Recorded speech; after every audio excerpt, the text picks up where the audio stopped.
Τα πράγματα είναι απλά. Ή δίνεις 250 ευρώ και κάνεις full face botox, το οποίο θα σε καλύψει από ό,τι ακούω μέχρι εδώ. Ή παίρνεις αυτό.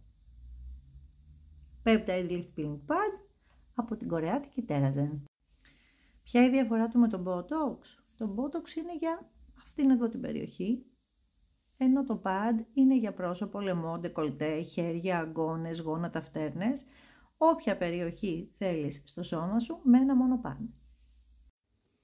Τρίβουμε με την ανάκληφη πλευρά, έχει δύο πλευρές, την ανάκληφη και τη λία. Τρίβουμε πρώτα με την ανάκληφη και ό,τι βγάλει το pad το απομακρύνουμε με την λία πλευρά.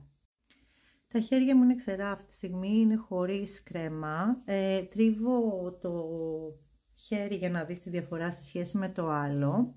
Θα δεις πόσο πιο ενυδατωμένο θα φαίνεται, πόσο πιο λίγο και πόσο πιο λευκό. Και το αποτέλεσμα είναι αυτό.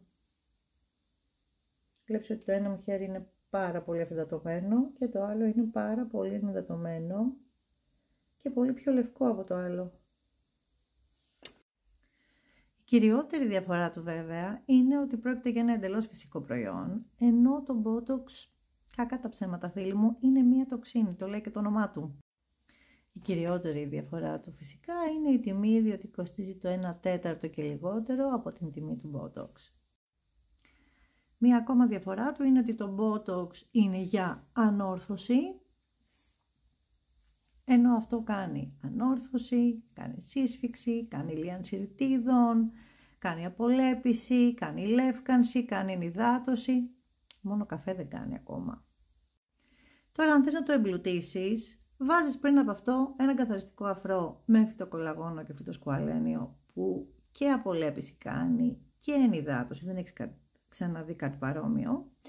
Μπορείς επίσης να προσθέσεις μετά από αυτό ένα καταπληκτικό συσφυκτικό ορό, εντατικό συσφυκτικό ορό με νιασιναμίδι και πεπτίδια 24ωρο φανταστικό και μπορείς να ολοκληρώσεις τη ρουτίνα σου με την μάσκα ύπνου, η οποία είναι και αυτή με νιασιναμίδι, πεπτίδια, πανθενόλη, ιαλουρονικά.